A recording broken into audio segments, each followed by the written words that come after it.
was the same if I'd recollected the name of his firm. Isn't it Craven and Cazalet, the stockbrokers, down in Token House Yard?" "That's it," said Cazalet bitterly. "But there have been none of us in it since my father died 10 years ago." "But you're Henry Craven's old partner's son?" "I'm his only son." "Then no wonder you dream about Henry Craven," cried Toye, "and no wonder it wouldn't break your heart if your dream came true."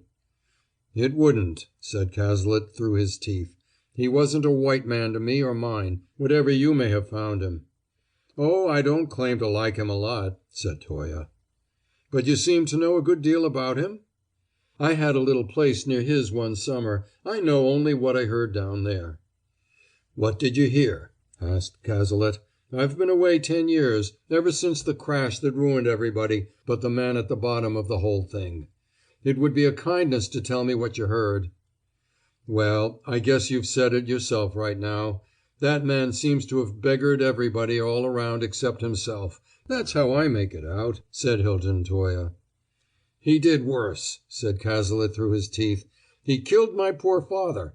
He banished me to the wilds of Australia, and he sent a better man than himself to prison for 14 years." Toye opened his dark eyes for once. "Is that so? No, I never heard that," said he. "You hear it now. He did all that, indirectly, and I don't care who hears me say so.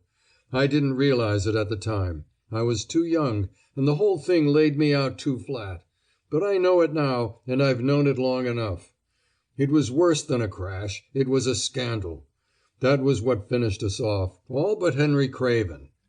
There'd been a gigantic swindle, special investments recommended by the firm, bogus certificates and all the rest of it. We were all to blame, of course. My poor father ought never to have been a business man at all. He should have been a poet. Even I was only a youngster in the office, but I ought to have known what was going on. But Henry Craven did know. He was in it up to his neck, though a fellow called Scruton did the actual job. Scruton got 14 years, and Craven got our old house on the river." "And feathered it pretty well," said Toye, nodding. "Yes, I did hear that. And I can tell you they don't think any better of him, in the neighborhood, for going to live right there. But how did he stop the other man's mouth, and how do you know?" "Never mind how I know," said Cazalet. "Scruton was a friend of mine, though an older man. He was good to me, though he was a wrong 'un himself. He paid for it, paid for 2, that I can say. But he was engaged to Ethel Craven at the time, was going to be taken into partnership on their marriage, and you can put 2 and 2 together for yourself." "Did she wait for him?" "About as long as you'd expect of the breed. She was her father's daughter." "I wonder you didn't come across her and her husband." "I didn't see so much of the Craven crowd," replied Hilton Toye. "I wasn't stuck on them either. Say, Cazalet, I wouldn't be that old man when Scruton comes out, would you?" But Cazalet showed that he could hold his tongue when he liked, and his grim look was not so legible as some that had come and gone before. This one stuck until Toye produced a big flask from his grip, and the talk shifted to less painful ground. It was the last night in the Bay of Biscay, and Cazalet told how he had been in it a fortnight on his way out by sailing vessel.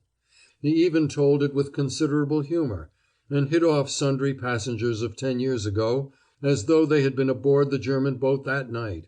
For he had gifts of anecdote and verbal portraiture, and in their unpremeditated cups Toye drew him out about the bush until the shadows passed for minutes from the red brick face with the white brick forehead. "I remember thinking I would dig for gold," said Cazalet. "That's all I knew about Australia. That and bushrangers and dust storms and bush fires. But you can have adventures of sorts if you go far enough up country for 'em. It still pays you to know how to use your fists out there. I didn't, but I was picking it up before I'd been out 3 months, and in 6 I was as ready as anybody to take off my coat. I remember once at a bush shanty they dished up such fruity chops that I said I'd fight the cook if they'd send him up. And I'm blowed if it wasn't a fellow I'd been at school with and worshipped as no end of a swell at games. Potts his name was, old Venus Potts. The best looking chap in the school among other things.